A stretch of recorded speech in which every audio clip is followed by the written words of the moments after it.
FedEx full, we commanding the block. Burgundy and gold, got the city on lock.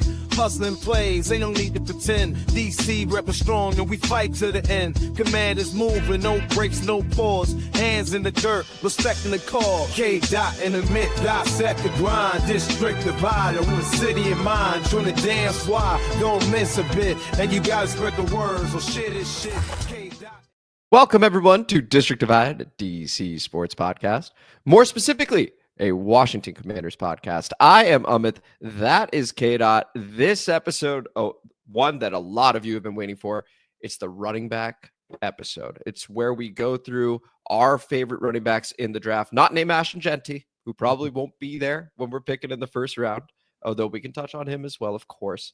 But our favorite running backs in this draft, who we think the best fit is, do we think we're going to take the player? So we're going to talk about the running backs on this episode. We're going to quickly touch on Adam Peters' comments in regard to Terry McLaurin. The Commanders made a new signing. So we're going to talk about all that and have the comment mailbag. Before we begin, if you could please like the video, subscribe to the channel, hit the notification bell, comment as you always do, and KDot. I want to thank everyone for doing a great job since last week, staying the fuck out of Clarendon. I heard of no incidents, no accidents, so that's a good thing. I think that we all need to give ourselves a pat on the back. And I think we all need to appreciate A-Train doing a good job of keeping things reined in, or at least the bodies are hidden. Either way, it caused no big stir, so I think we can all congratulate him on that. Thank you, sir. Thank you. Or thank your alter ego for I'll be sure to thank A-Train. And then share this shit. We greatly appreciate you guys. And without further ado, let's go ahead and get into it. Beginning with Adam Peters' comments. He was interviewed by Kay Adams. It was just a 7-minute interview. So if you have the chance and you want to see the whole thing, 7 minutes of your time. But the main thing that came out of that is that there are some conversations happening with Terry McLaurin and his people, his representatives, to try and get an extension hammered out because, and the quote is, want Terry to be a Commander for life. So clearly embodies what we do here in Washington. Terry has been awesome all the way through his career with us. KDot, your reaction to Adam Peters' interview and comments around Terry McLaurin. It's funny you said what we do, what we will do. We've never quite been that team. You think about all your favorite Redskins, Washington football team members over the course of history, and it's like either just kind of goes away, just fades away silently, or they finish somewhere else, right? Yeah, I mean, there is no more beloved commander that I can think of than Terry McLaurin over the last 5 to 10 years, maybe even longer if you're really looking at like ranking the guys that meant the most to us. And it's just when you see what the front office has been able to do so far, in doing all what it feels to me are the right things. One of the major right things is to say, hey, this is one of the guys that exudes everything that we're about. He's wonderful in the community. He's a wonderful teammate. He's wonderful everything. We need to lock him up for life. And I think that also helps as far from a PR standpoint with what it is that Washington's always stood for. The idea that you could have players saying, oh, Washington's not just a payday with shitty facilities and I'm in there for a little bit before I leave. Kind of like when most people treat Washington, D.C. as Capitol Hill are trying to pad their resume, I guess, to some degree. It's just good in the sense of I think that players around the league say, damn, maybe I go to Washington and my career in Washington. That's pretty dope. They take care of their own. I love it. I fucking love it. Yeah, same here. And I think we know this about Terry. First off, he's universally beloved. I can't think of a single Commanders fan that's like, oh, Terry McLaurin, Like everyone loves Terry McLaurin. When he makes a play, there is a different energy in the fan base. Like there is a certain representation that Terry has of us. We're like living it through him, basically, where he just puts on for us as fans. And when he makes a play, it's just different than when Jamison Crowder makes a play or Brian Robinson makes a play. This guy's been doing it for so long with us. And I think we're all behind the idea of Terry getting an extension over here. So I'd agree. Go ahead, KDot. Do you have a look? I was saying one of those reasons. I think it's because everything that Terry does looks hard. So, like, I think because of his size, it's like nothing. He doesn't glide or anything like some of the other wide receivers, some of the other players do, right? So it's like it feels as though. I disagree. No, I'm not saying this is a diss at all. I'm just saying it looks as though every time he catches the ball or makes a catch, he's doing it the hard way, and it always feels as though he's earning every inch out there. Pause. He's earning all of it. Like pause. I'm gonna stop. We can move. You want me to go? Yeah. Look, No, it's like, you remember like Steve Smith? yes. No, funny name to drop that is. Oh my God. Definitely puts work in every inch. What a start to the show. But it's like, it's some of those guys where you just know it's like, all right, maybe they're not the most physically gifted, but they work for it, right? They really work hard at it. Wow, this is all sounding terrible. Yeah. So anyway, we both love Terry McLaurin. We love the idea of the extension. Not that way. We're Maybe. We're now going to go over to the running backs of this NFL draft. And we have some measurements, maybe not the ones KDot wants, but there are like 40. Me and Jerry Jones. Yep. those measurements probably has. But we are now going to go through the running backs. Who are our favorites outside of Ashton Jeanty, who looks to be head and shoulders above everybody else in the class? Looks like he could go in the top 10, no further than maybe a 12 or 13, possibly to a Dallas. So plenty of running backs, and it's considered a strong running back class this coming NFL draft, which again begins April 24th. That's the first round on that Thursday. So KDot, over to you. You can take this wherever you want to because there's a lot to discuss here. But it could be your favorite, it could be best fit. The floor is yours. So, to me, my favorite is also the best and the one that's the most feasible for Washington, which everybody's like, what? How is that possible? Well, it's possible if you trade all your draft picks and Daron Payne to go up and get Ashton Jeanty, which is what I do. No, I'm joking. I like Jeanty a lot, but I'm not. He's gone. Like, I put him there as far as on the overlay. Like, he's the guy in this draft. I think if anybody's thinking anything other than that, they're overthinking this whole thing. He's the best guy. It's whatever, but he's out of the cards for us as far as what we're doing. If we were to move up to go get him, I'd probably be a prophet, but I would understand I'd stand alone in this city. And let me just quickly also interject and say that a trade up would involve some picks. Here are our picks for the draft right now. Yep. Pick 29 in the first round. Pick 61 overall. That's round 2. Pick 128 overall. That's round 4. Pick 205 overall. That's round 6. And pick 245 overall. That's round 7. Go ahead, KDot. Yeah. All right. So let's be more realistic in the sense of what we're going to do.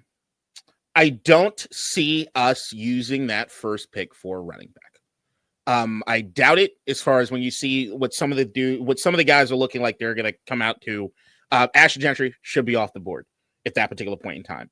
Some of the other guys that are around that area, Quinshon Judkins, probably looking like maybe late first round, early second, Amari and Hampton will probably also North be Carolina, off the board. Yep. And maybe he is there on the board, but you're like, all right, from what he does, like, to me, if you look at like his style, it's very reminiscent of what they have in Brian Robinson right now. So unless you're already looking to move on from Brian Robinson, I don't know if I do that at this particular point as much as I want somebody to bring something new.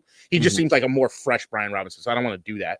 So if I look out, so no running back at pick 29, but there is a possibility that they trade back from pick 29, which is where we get into some interesting scenarios. If they trade back from pick 29, and let's say they're able to pick up a third rounder, if they pick up a third rounder, especially something early in the third round, to me, the choice is simple. It's a simple choice. My favorite running back on the board, second best fit, I think, in Washington, but my favorite running back on the board.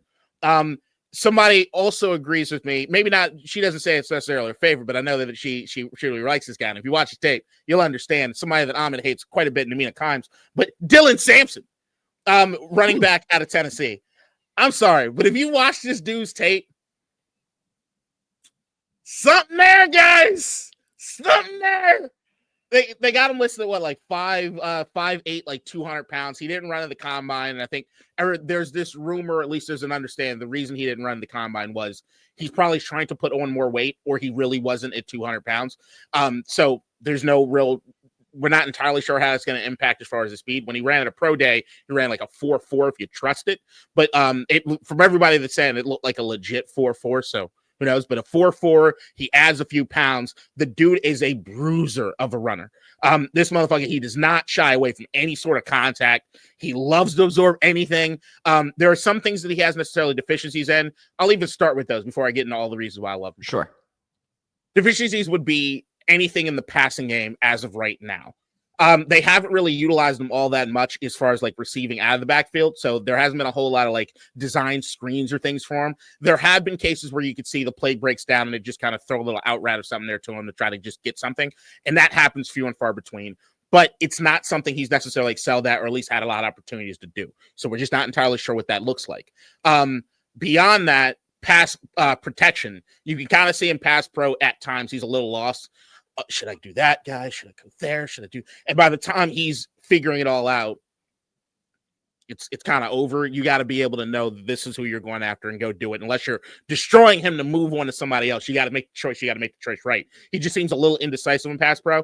That's something you can actually coach up, especially when you look at the tenacity that he has. If he can just look to figure out how to diagnose certain things, he can get there. But once again, he's not there yet. It would be a work in progress as far as that goes. So if you think about those things, it's like, okay, well, if you have him there, he doesn't really have a whole lot as far as the receiving out of the backfield, as far as the pass pro. Then you're looking at somebody that you draft that might not necessarily, at least out the gate, be that valuable to you on third down, unless it's third and short, right? So, like, I'll get to that. So if you're looking at that, like, what are you trying to do as far as the 3-down back? If you're going to draft somebody in the top 3 rounds, top 4 rounds, maybe you're looking for somebody to kind of do it all. I just don't necessarily think that's the case anymore. You try to find the guy that's going to be a playmaker and get what it is they need to get done. So let's go to the reasons I do love Dylan Sampson. And one of those things, actually, I pulled up this stat, or somebody posted this stat on Twitter. I'm going to read this real quick. And when you think about Washington, you think about last year, right? You think about offensively. What are the things that come to mind? I think one of the primary things outside of Jaydon Daniels being fucking perfect is what we were able to do in short yardage situations, especially fourth down going for it, right? Tennessee running back, Dylan Sampson. This is by Hayden Winks. That's a weird name. Tennessee running back, Dylan Sampson, had 36 carries with 2 or fewer yards to go. He had 33 first downs, 92% conversion rate. Wow. It runs hard. So if you talk about putting a Dylan Sampson in that backfield with the Deebo Samuel playing that weapon, that sort of thing, right? And you got Austin Ekeler. You know, that's your third down guy. If you do split backfield with Dylan Sampson and him, what the fuck? Like, who knows? So, like, I look at Dylan Sampson as more like that change of pace when it comes to Brian Robinson. There are some cases maybe you put them both in the backfield in early downs. You're not sure what's going to happen. Dylan Sampson absolutely has like the breakaway speed. He's just a violent downhill hell of a runner. I think his style of running especially works in what Cliff Kingsbury likes to do with the draws and what we like to do with spreading out an offense. It leaves lanes. And I think that's something that we've all been a little frustrated with when it comes to Brian Robinson at times, or some of the other guys at Austin Ekeler's look good at it, where it's like there's a hole there, burst and go. And like you can see him in the second level, third level before he gets touched. Brian Robinson absorbs more contact than Morris, but I look at Dylan Sampson as even faster than Brian Robinson. So he would be the fastest running back we have on the team off the gate. And I think the way he runs, as far as absorbing certain concept, but also doing a really good job of like just slippery finding what lane he needs to do when he needs to get in to just get downfield as quickly as possible. You just gotta watch his tape. He's just fucking awesome. He's a one-cut, big play runner. He gives us an explosive element that we're looking for. We all look as far as offense say, we need playmakers. We need game breakers. We need dudes that you can just put the ball in their hands and they'll make something happen. You get that a touchdown from 60 yards out of fucking nowhere. Like, we need that threat. We need more of those guys. And I think Sampson is a dude that if we're able to trade back from pick 29, I think a lot of scenarios where I see that we trade back from pick 29 means we have a third round pick. Like I said, if that happens, it's automatic for me. You get Dylan Sampson. Period, point blank. Okay. Now, sorry. No, go ahead. As I was just going to say, Dylan Sampson, KDot, huge fan. Please continue. Yeah. Now, like I said, I think he is the second best fit. My favorite that I've watched, not named Ashton Jeanty. But if they stay pat at 29, let's say an edge rusher or something falls back, and I'm guessing that's probably the next preview show that we do before a mock draft is edge, I'm guessing. So we'll probably talk about that. But like, if we stay at 29, get an edge rusher, get somebody else. So we're looking at the second round pick. There's only one guy that really fits that bill for me. And he is, in my opinion, even including Ashton Jeanty, the best fit for what it is we need in Washington. And that man is TreVeyon Henderson, the Ohio State running back. He gets compared a lot to Jahmyr Gibbs. And if you think that a Jahmyr Gibbs wouldn't look great in an offense like this, what the fuck you looking at, bro? That's the guy. He's a game breaker. Elite burst, natural hands, great in pass pro, can split out wide, catch the football. He's great from inside zone and shotgun. He can stay in for blitz pickup. When I was looking at the tape, you know what I thought? He's everything we wanted Antonio Gibson to be, and he wasn't. Right? Like, that's what this guy is. He's the ultimate degree of that. Like, they draft Antonio Gibson with the idea that, like, all right, former wide receiver, he'll be able to catch everything on the backfield, blah, blah, blah, blah, blah, blah. He just could never really just figure it all out. Like, he had his moments, but it was like, we never really got to where we wanted to get with Antonio Gibson, where we thought his ceiling was. Mm-hmm. Henderson's a motherfucking dog, bro. And, like, I'm telling you, like, even if I were to look at a big board, he's my second favorite running back probably in the entire draft. Like, or that's favorite. I think he's the second best running back, period. I'm already looking at TreVeyon Henderson on my fantasy leagues as far as wherever he falls, I'm probably going to draft him in fantasy coming up this year because I do think he's going to be that kind of game changer. And if you look at what he's able to do, he should be available late second round by the way things are kind of picking out, unless somebody's like me and they're just like, no, we want that guy because maybe the Gibbs comparisons start piling up just a bit more. But I just think that dude, if they stay at 29, I'm immediately in Henderson mode. And at that particular point, I really don't want us to stay at 29, but god damn it. If staying at 29, getting an edge rusher and TreVeyon Henderson is in round 2, I mean, you it'd be hard pressed for me to say that we didn't already just win the draft because we got a guy that can do it at any down. He's wonderful as far as in a split back set. You know, I love 21 personnel. You can put him back there with Brian Robinson. You can put him back there with Deebo Samuel. You can put him back there with Austin Ekeler. You can put him back there with McNichols or or Rodriguez.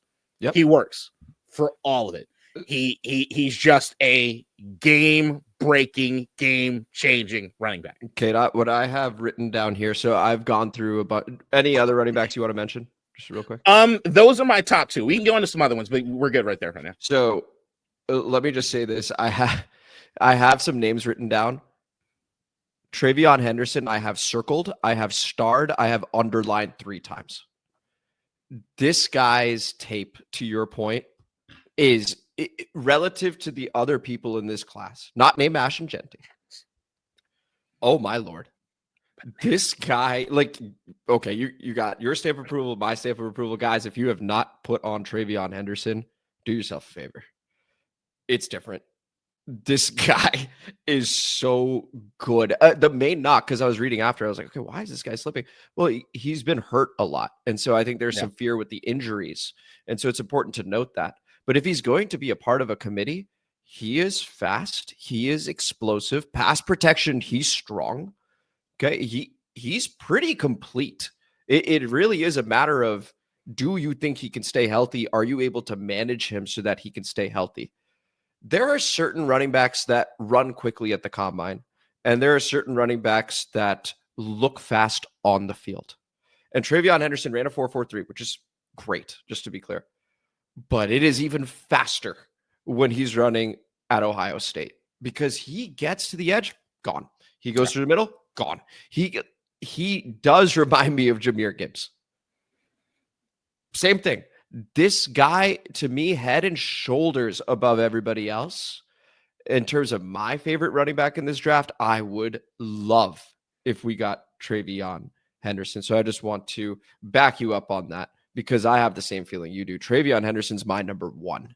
So that's just... he's the best fit. Like, as far incredible. As like, you've instantaneously drafted someone who can help on all 3 downs. Yeah.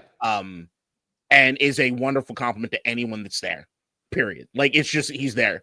The thing that scares me is that the more I watch of him, the more I'm like, how the fuck is he falling? I think it's the injuries. I honestly think it's the injuries. Right, he split time with Quinshon Judkins, and there's so much Ashton Jeanty coverage, right? Once you get that top one, same thing with Jaydon, honestly, last year. There was so much Caleb Williams coverage. You heard about Jaydon, but it was much less. Once again, thank you so much, everybody. Appreciate it. Great job, media.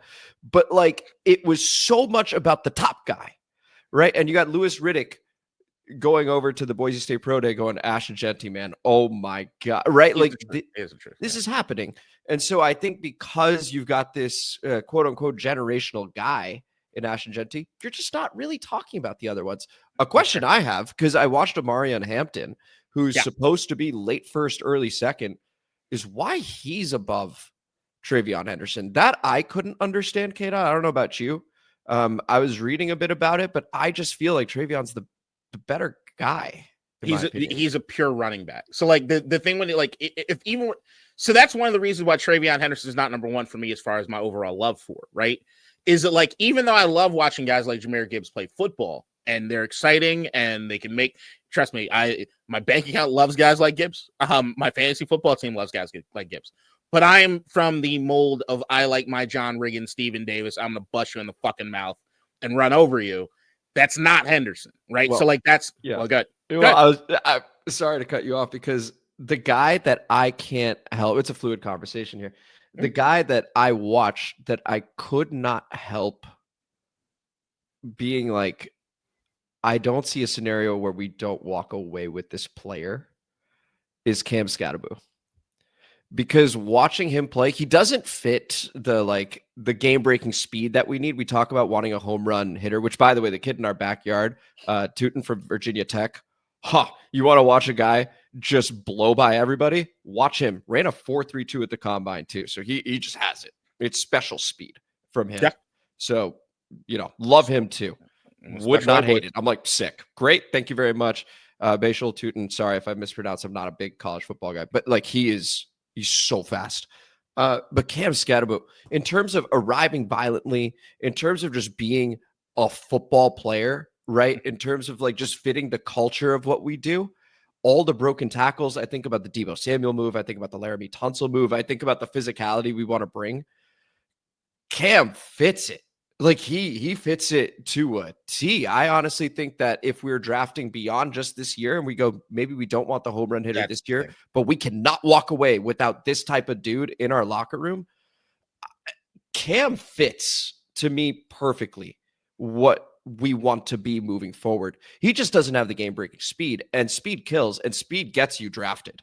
Right. So that's why I think he's in the 3rd, 4th round. If he had speed too, it's a wrap. Like this. Deservingly, though. Yeah. And so that was just another name when we talk about physicality. No, I get it. I love watching him play, but I would tell you that, like, when you look at the locker room fit, what I would also, because of who it is that's running the organization right now, another part that I do as soon as I watch a highlight, the first thing I do is look up interviews. I want to see what the person's like. I'll tell you right now, Dylan Sampson and TreVeyon, if you watch their interviews, they're great here. I promise you. They'd be great fucking fits for this locker room. Fun guys that want to get the job done and take things seriously. It's like Jaydon Daniels always with a smile on his face. Yeah. But wants to work. They fit that. Cam comes with this attitude. I'm the white boy that's going to punch you in your fucking mouth. That's what I do, right? I'm that. But yeah, I mean, you said something very crucial as far as the Cam Skattebo point. If you're drafting for beyond this year, in the sense of, if you know this is the last year you're going to have Brian Robinson, this is the last year you're going to have Austin Ekeler, because you want somebody that kind of fills both of their roles to some degree. Maybe he reaches the ceiling of what both of them can do. Like, he runs hard and crazy like Brian Robinson does at times. If I look at Brian Robinson on the pro level compared to Cam Skattebo at Arizona State and who it is he's played, can I say for certain that he runs harder than Brian Robinson? Probably not, at least not yet, right? Is he 600 yards receiving? Dude can pass pro. Got it out the ash, right? Can I tell you right now that he's better than Austin Ekeler catching out of the backfield on 3rd down? I don't think so. I don't think I can say that yet, right? But if you want to have a guy that you're going to develop, have him kind of come on as being this change of pace throughout the course of the game. I mean, knowing our running backs, you can knock on wood all you want to, but they don't have the best history as far as from an injury standpoint. If you want somebody that can come in and you can plug in to get some stuff done, I can understand Cam Skattebo. But if you're looking at where this team fits right now, which is like, hey, we were in the fucking NFC Championship game last year, and we need somebody to bring in here that's going to be a game breaker, at least to add us something new and dynamic to just wreck some shit. I don't think he fits that, primarily because of that lack of breakaway speed. I think he can kill you in like some 20-yard gut like chunks here and there, but I don't see him breaking one for like 60 yards. No. And just to be clear, I don't either. I think it very much is a philosophical. Are we gearing up for the Super Bowl this year right now? All our resources are going towards that goal. Because if that's the case, I don't think Scam's a pick. Scam. Cam Skattebo a pick. It's a good nickname. Yeah, would be. Huh? If he goes to Dallas, that's his name now. Yeah, that's fair. Actually, yeah, good shout. But if we are thinking, okay, maybe there's a later round guy that we're also interested in, or an undrafted free agent with game-breaking speed that we're interested in, and we go, hey, this is the type of dude we want in our locker room for the next 5-10 years. You know, if we're thinking about that type of attitude, some of it is important to have. I agree that, you know, you want the guys that interview well, that are going to be killer. Like, that's the ideal, just to be clear. But there is a little bit of, I'll call it crazy, that like some of these really Dylan physical Sampson. players have. Yeah, I'm telling you right now, everything that you're saying right now that you love about Cam Skattebo Is Dylan just Sampson proves to me you haven't watched Dylan Sampson. I watched him and I was like, okay, he's good, but he didn't. I'll watch him again, KDot. You got it. The motherfucker's tape is legit. Okay. He is, with that size that he has, he's not Cam Skattebo's size. He's not most of these other guys' size. He's just not that. He's trying to get there. And I'm telling you, if he gets over 200 and can play, the dude is violent. He's a violent runner. He doesn't give a fuck how big you are. Like, he's going to run you over. I'm telling you right now, he can be that physical presence. And if you listen to his interviews and the way he talks about it, I think it's the perfect fit. I think Cam's got a little bit of ego, just a little bit, which is fine. It works. But I'm just saying, like, if we're talking about like an egoless locker room, I would look, if Cam Skattebo ends up in burgundy and gold, I ain't complaining. I ain't fucking But it's because I do understand it as a long-term option. But to me, it's right now, just to be clear. Okay.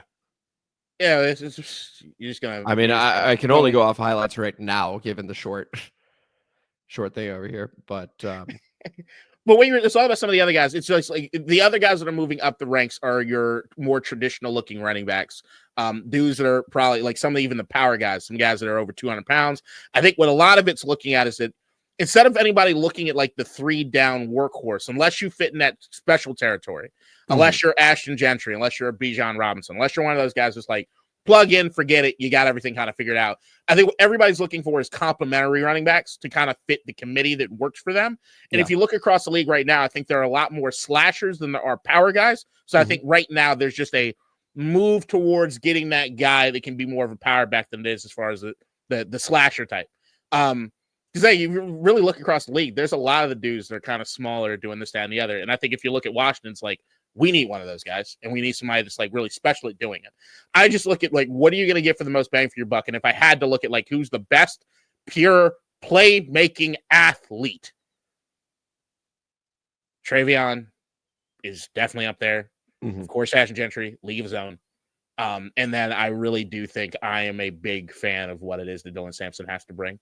But once again, I still think the best fit for what it is that we have right now in our current state of locker room and what we're looking for to have the most success would be TreVeyon Henderson. It just makes the most sense. It's the best possible fit, and it allows us to have another playmaker who's young that can get in there and get the fucking job done. I love it. I love the idea of it. This is just one of those classes where, like, if any one of the three guys that we kind of mentioned as far as Sampson, all right, so back to as far as from a positioning standpoint, Cam looks like he would also be a second-round pick, I think. I think he'll slip to 3. I don't know if I think that I think there's a bit of a groundswell about him a bit. I think people are kind of getting excited, especially after what they saw him. I mean, look, it was a while ago, but what they saw him do in the college playoff against Texas, yeah. But I keep hearing murmurings on like some of the podcasts I listen to when it comes to drafting everything. Is like, yeah, that Cam Skattebo, or at least there's going to be a few teams in the NFL that love the idea of him and might draft him above where other guys would draft him. I see what you're saying. I think what you say is that like they fall in love with that locker room fit. And who doesn't? I mean, there's just something about like the physical white boy running back there. Everybody's like, oh, I can like it. True. So it's there's some novelty. Shout out John Riggins. Right. Or what's Peyton Hillis? Like, Peyton Hillis, dude. Oh, Madden cover. How about that? Right. And then disappeared off the face of fucking earth. Like, it's completely like if you're gonna be one of those who's like, all right, we can get kind of excited about you, but like so I think there's an element of that. But I just if you're going to stay pat at 2, I do think Cam Skattebo ends up being kind of in that territory. Like, if he falls to the 3rd round and like I have a choice between Cam Skattebo and Dylan Sampson, you know who I'm picking. If we were to trade to get a pick in the 3rd round. But if you're going to do the 2nd round pick, then like you're hoping TreVeyon Henderson is there. It's a slam dunk pick. If you I'm most excited about him. I think everybody should be the most excited about him. I think you can have your personal favorites. You can have this, that, and the other. But I do believe at the end of the rookie season, when you look across the league and everybody's looking at, all right, who was that running back that kind of like broke shit or like had that highlight reel? It's going to be Henderson. Yeah, no, I completely agree. So we're on the same page about TreVeyon Henderson. I think you and I slightly differ on Sampson and Skattebo, but we're both thinking of a specific profile. And for you, you're landing on Sampson. For me, I'm landing on Skattebo. Is basically what's happening. Because as I was describing him, you were like, "That's Dylan Sampson," right? So just to bring, it's not the size. And I like what do we start this pod on? I was telling you about Terry. I'm going to try my best to explain that Terry. That's what you were saying. That's what I'm saying. And there's effort also. Like I want to see it hard for you, and I want to see you. I want to see that effort and tenacity. And I think that's part of playing like a commander, right? Is like regardless of anything, you play with a certain tenacity. To get that. And to me, Dylan Sampson kind of screams off the tape for that. There are some other dudes that just if we end up not making one of those picks up early, some guys that I just think could be interesting for us and probably might be on Washington's big board along. Just really short things about LeQuint Allen, the running back out of Syracuse. He is the top pass catching running back in the entire class. Dude's just he's a playmaker in that way. He's just, if you're looking at him to do the traditional 3-down running back thing, I don't know. If you're looking at it in the sense of like, you don't know if you could trust Austin Ekeler all the way through, you just want another playmaker, somebody that diversifies what you're able to do. Like if you actually do believe, like, I don't know how many running backs they're going to keep on the roster going forward, but if like they actually believe that Chris Rodriguez or Jeremy McNichols is a part of what it is we're doing, then I could see them getting a little more outside the box of what it is they're looking for in another running back later on the draft. Is just somebody to have in the room and to do whatever. Tahj Brooks, the Texas Tech running back, smart, tough, high floor runner, great vision, great for inside zone and blitz pickups. Physical guy. Jaydon Blue, running back out of Texas, elite speed and receiving ability. He's a home run threat. He's not somebody with the frame or anything you would think would be in there for a whole lot. But if you give this dude in that 5 to 10 carries a game range, might have some. You might have some, especially if you get that defense wear down a bit. Maybe they're hard pressing as far as like it's a 4th and short. And you get this man the ball, maybe you do a split backfield, you get that man the ball, and they're pressing close to the line. If he gets past that line, go. So you can do that. And even later, guys, you got is it Bhayshul? I think his name Bhayshul. Yeah, sure. I just know he is blazing fast. Fast as fuck. So that pops out too. Yeah, and underrated for him, he can block. He's actually pretty decent in blocking. So that's another dude. If you don't see them making any moves with any of the running backs that we talked about early on, I would be like, all right, they probably got him kind of circled, and I understand it's kind of like a sneaky pick. I get it.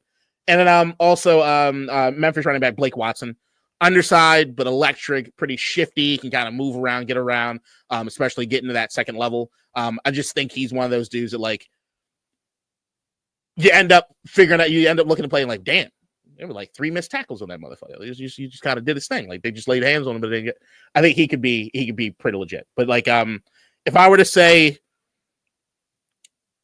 the dream, Henderson, 2nd round. I think that's all right. If we don't make any moves, Henderson number 2, dream.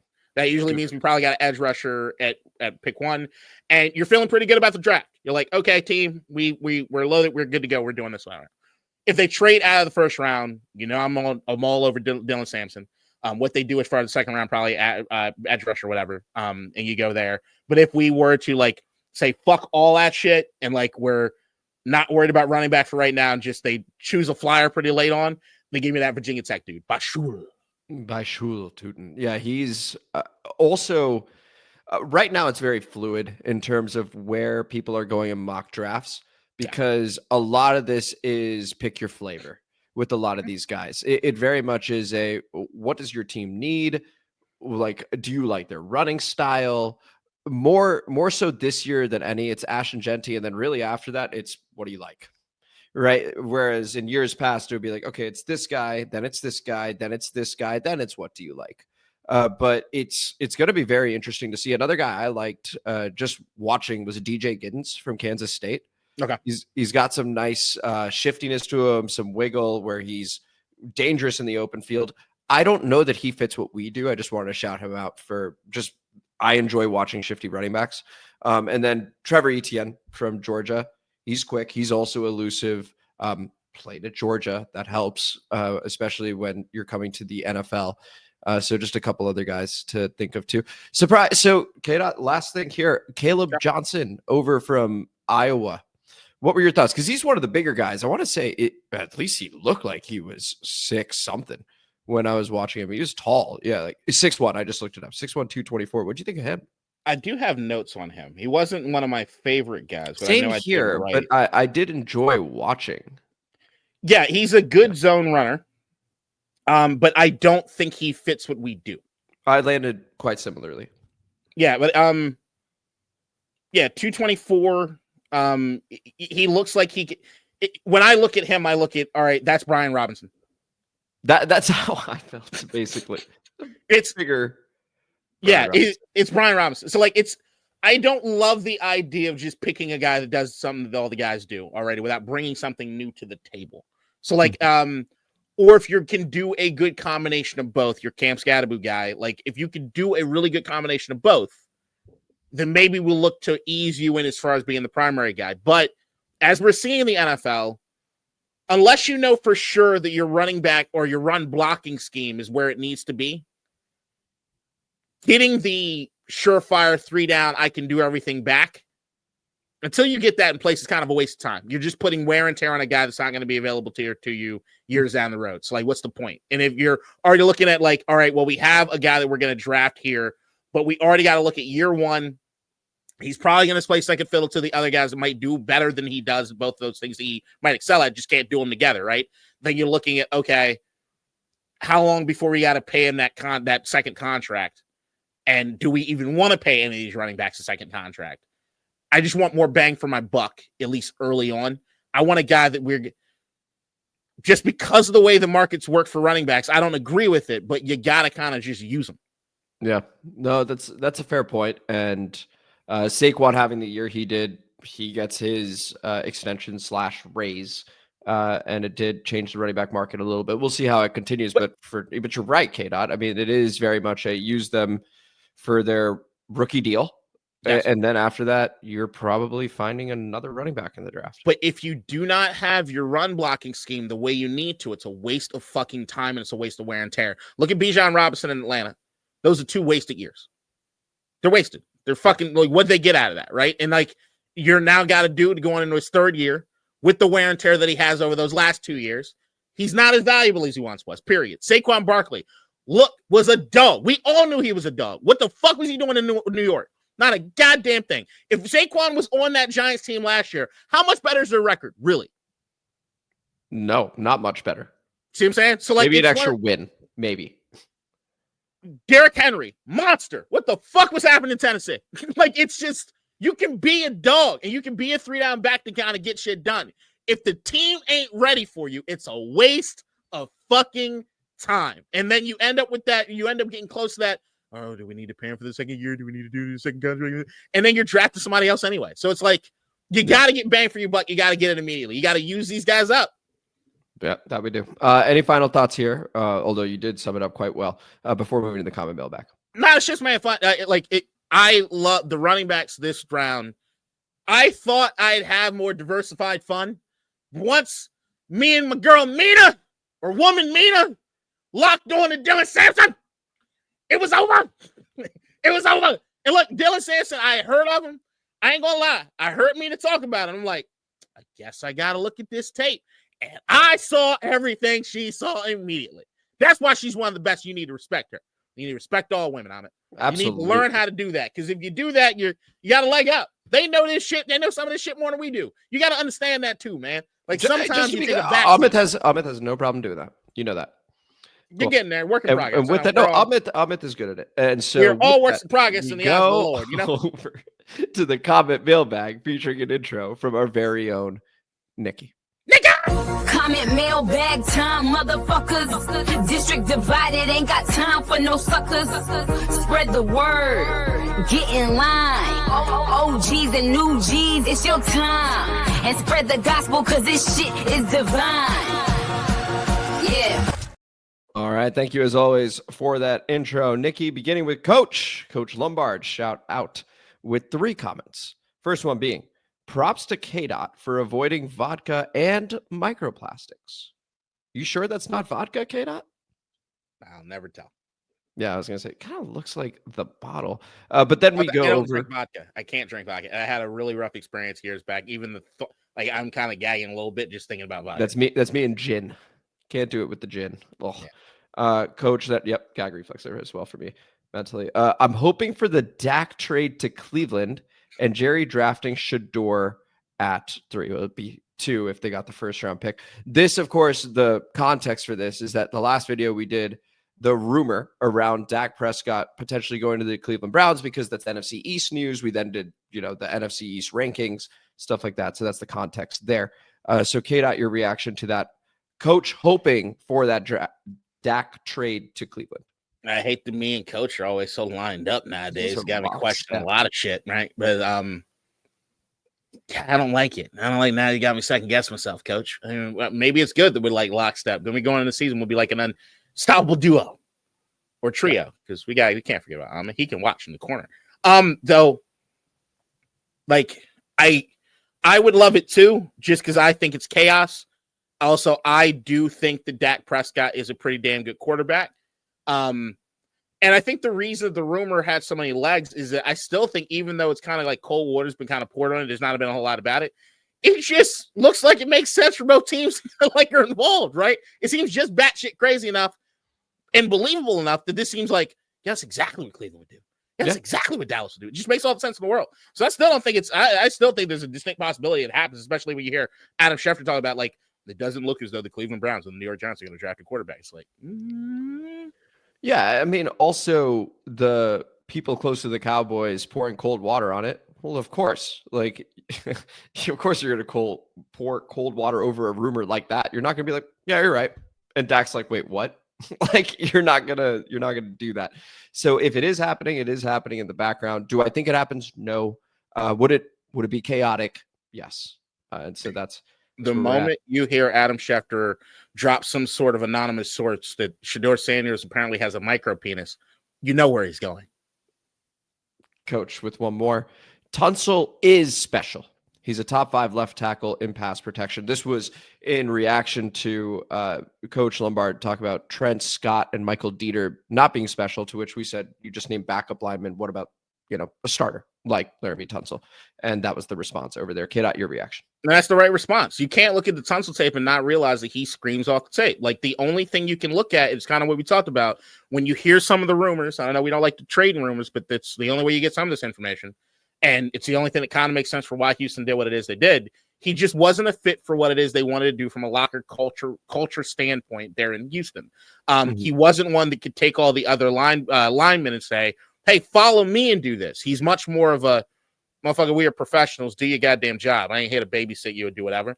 And that can work in certain locker rooms. I think it works in this locker room because of the amount of other talent that we have that they can do that, can be more of the leadership model. I also think sometimes if you go about it a different way, and I think from what I can understand, that nothing wrong with D'Amico Ryans, it's just a different way that he does it in the sense of Dan Quinn. Sometimes there's just a different kind of coaching style that allow you to get the most out of a player, or maybe get them to ingratiate themselves in the locker room just a little bit more. But the tape speaks for itself. Tunsil can fucking play.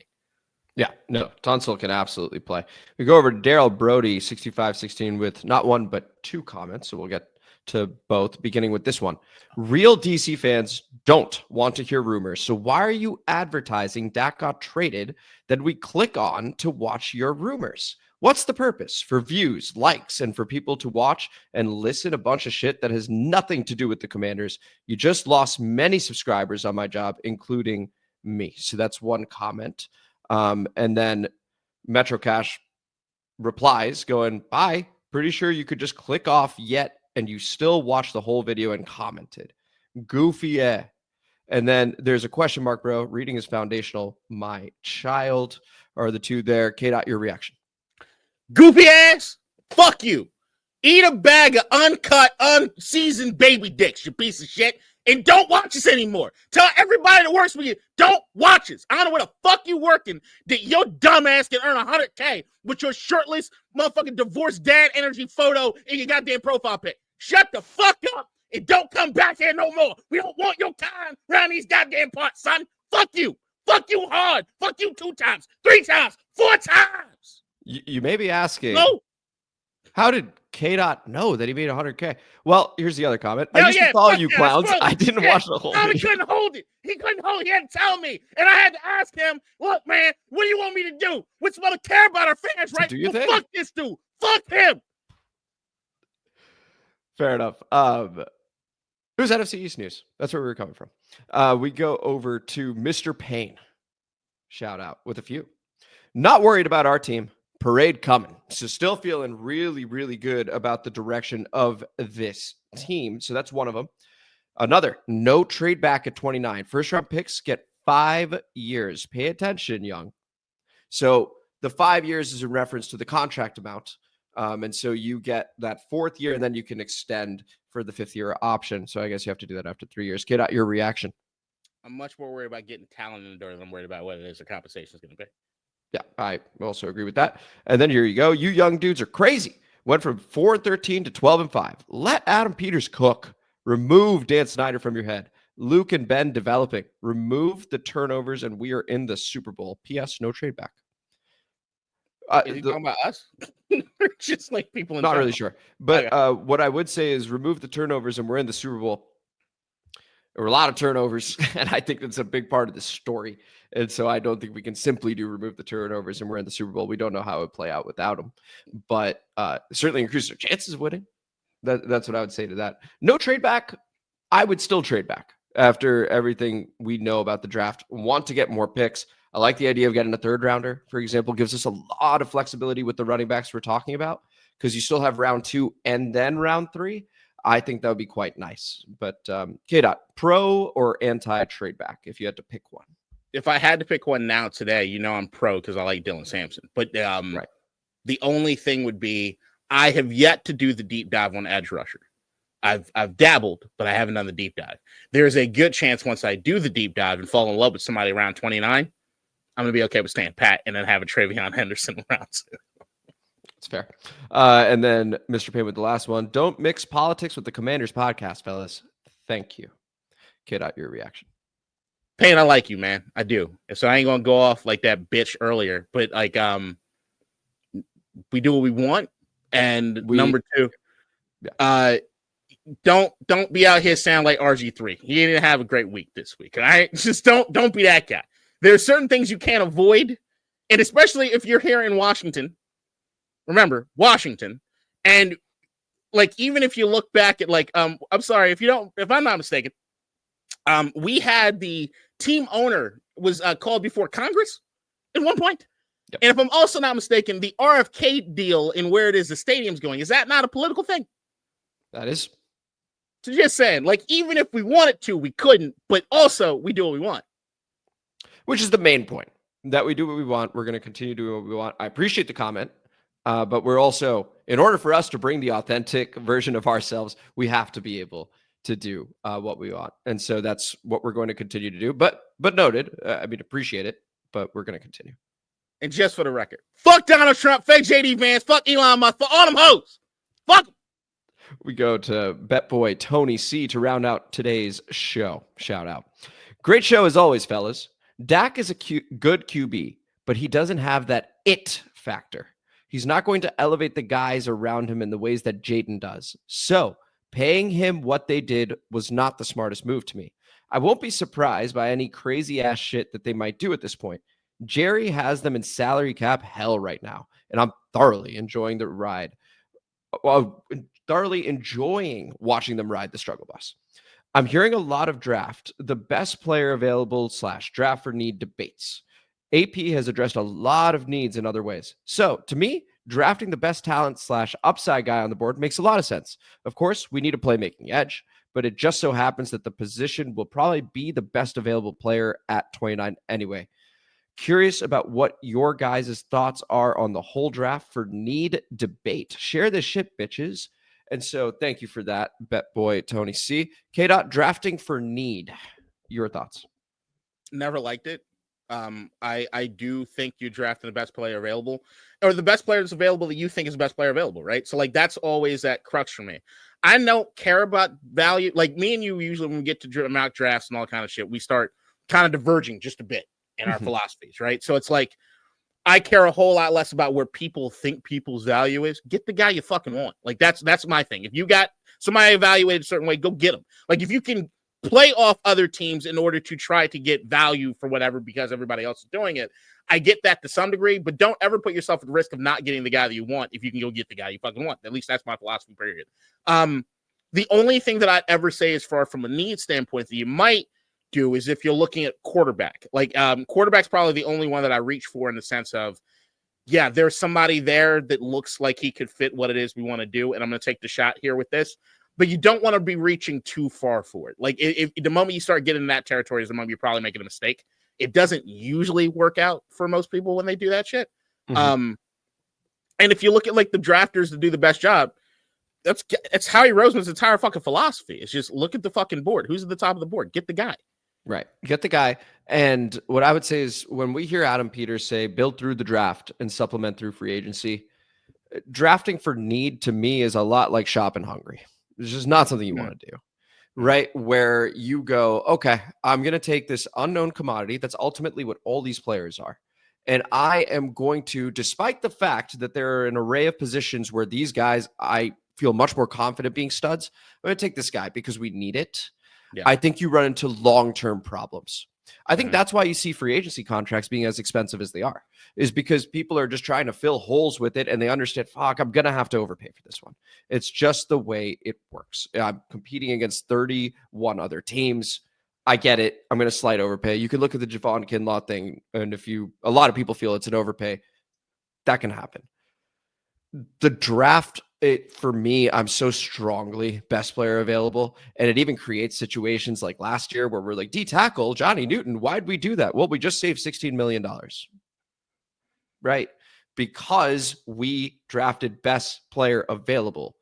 And so I would anticipate that we continue to do that. And everything that the coaching staff and GM has done so far suggests we will continue to do that.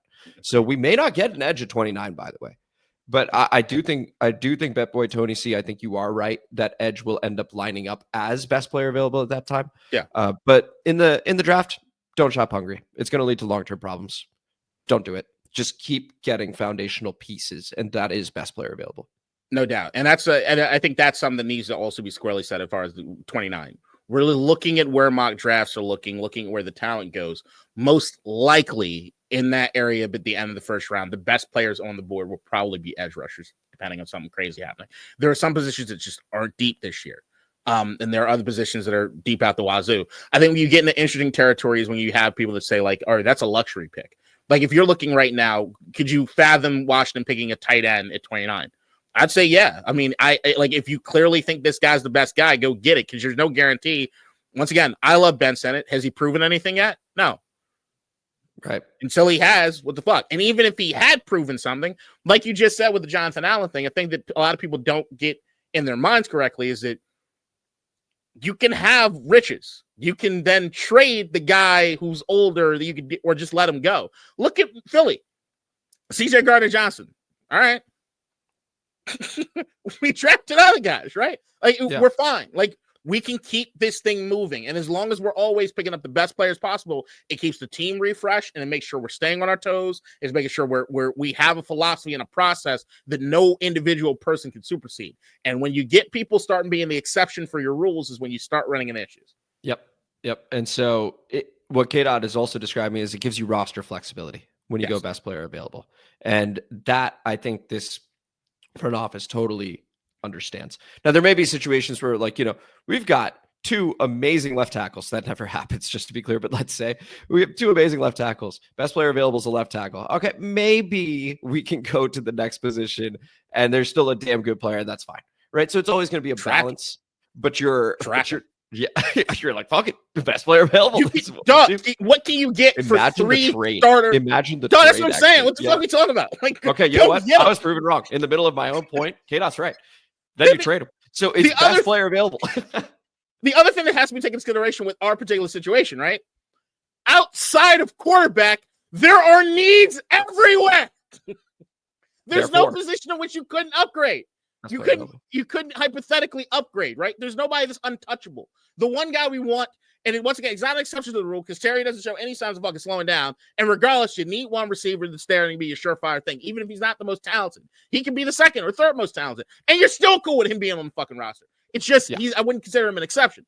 It's just go get the best guy. Just don't overthink it. Just go get the best guy. You figure out the shit, the depth chart, the coaching, all this shit down the road. Front office should always be working to try to leverage. Look, here's how you know your front office is working properly. Everyone at every particular point in time could be moved. That's how you know your front office is working. Yep. That's what should be. That's what the business part of it. That's got to be it. You don't necessarily want them to, but they have to have the understanding like, hey, there is no situation where if we find the deal good enough that you can't be dealt. Mm-hmm. Oh, by the way, on a very recent one of Mina Kime's latest episodes, they're doing the mock draft. And what was that look? I can't believe you were watching Mina. Yeah, I even said I watched Mina on the last episode. I was surprised you didn't react to that. And they had. I thought you were lying. That's fair, but I wasn't, and this is further proof of it. They were talking about either Josh Simmons or Maxwell Hairston. That's an offensive tackle or corner at 29, right? Because there was a run on edges, so you're not going to shop hungry and get an edge in that situation. You're going to go best player available. They landed on Maxwell Hairston, and so that's not a bad idea. If I look at ESPN right now, 29 overall, Azrai Thomas, corner out of Florida State, could be Josh Simmons, 30. Offensive tackle, 31, TreVeyon Henderson. Look out. Just saying. But it doesn't, where all of us are penciling edge. A lot of mock drafts pencil based on need, and very rarely do things actually work out based on need. A lot of it is best player available, at least the best teams. And I anticipate us doing that. Any final thoughts, KDot? I think me and you are both saying edge to keep everybody satiated because we're all kind of worried about edge. But at the end of the day. Right. Real quick. No idea about this guy. Just need to be honest. I don't know. Did announce the signing of TJ Maguranya. Oh my gosh. Maguranyanga. Okay. 22-year-old from Zimbabwe, professional rugby player. That's pretty exciting. It's pretty exciting. I mean, what did Cole? No, not Cole Turner. What was that? Samis Reyes? What did he play? Samis Reyes. We were a huge Samis Reyes podcast. He was a basketball player, though. Yeah. Okay. Never mind. It didn't work out. But no, man, his measurables, his raw athletic score was unbelievable. Yeah, it just didn't mean a goddamn thing. I don't know, man. I trust his coaching staff. So, like, if they make a move, I'm interested. I want to see them. I want to see how it works out. TJ Maguranyanga. There we go. Maguranyanga. Okay, got it. TJ Maguranyanga. Remember that name until he's cut. This was the show. This was District Divided, the DC Sports Podcast. More specifically, Washington Commanders Podcast. Thank you guys so much for listening. As always, we greatly appreciate it. And if you enjoyed the video, please like the video, subscribe to the channel, hit the notification bell, comment as you always do, and KDot. Stay hydrated. And it's shit. Share this shit. We greatly appreciate you guys. Next episode, we're talking about the edge. We're talking about that edge position. So we're going to go ahead and let you. Yeah. Okay. Yeah, I hear it too. And we will see you guys next Friday, 2 p.m. as we always do. That's nothing. Never mind. Yeah, bye everybody. I'm gonna just gotta do this. In DC, we're just hoping that you listen.